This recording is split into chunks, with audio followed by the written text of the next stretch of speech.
আসসালামু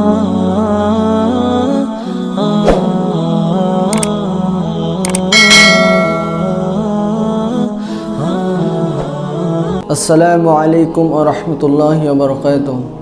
আশা করি মহান আল্লাহ তাআলার অশেষ দয়া ও রহমতে আপনারা সকলেই ভালো আছেন।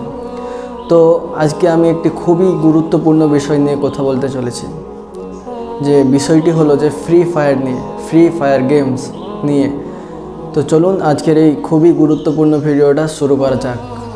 তো সম্মানীয় বন্ধুগণ, যারা ফ্রি ফায়ার খেলো তাদের উদ্দেশ্যে বলা হচ্ছে যে ফ্রি ফায়ার গেমটা সম্পূর্ণই ফ্রি ফায়ার গেমটা হারাম, এবং ইসলামী শরিয়াতে তো কোনো গেমই খেলা জায়েজ নয়।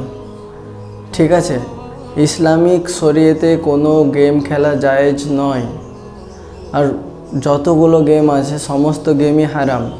তো দেখবেন বাড়ির আপনার বাচ্চারাও ফ্রি ফায়ার খেলে, আর বিশেষ করে বলছি বাচ্চাদেরকে এই গেম থেকে দূরে রাখুন।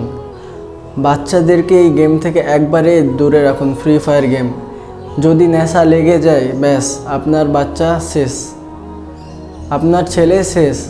ছেলে বা মেয়ে যেই হোক, বেশিরভাগ এটা ফ্রি ফায়ার গেম খেলে ছেলেরা। তো নেশা লেগে গেলে আর নেশা ছাড়ানো যাবে না। তো সম্মানীয় বন্ধুগণ, আপনাদেরকে বলার উদ্দেশ্যই যে এটা, যে ফ্রি ফায়ার গেমটা খেলা একবারে হারাম, নাজায়েজ, ঠিক আছে, গুনার কাজ। এই গেমটা খেলা একবারে গুনাহ।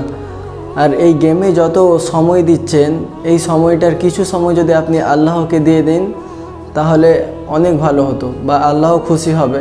আজ থেকে আমরা ওয়াদা করি যে ফ্রি ফায়ার গেম আর খেলবো না ইনশাআল্লাহ। আর সমস্ত কিছু গেম থেকে আমরা যেন বিরত থাকি, ঠিক আছে।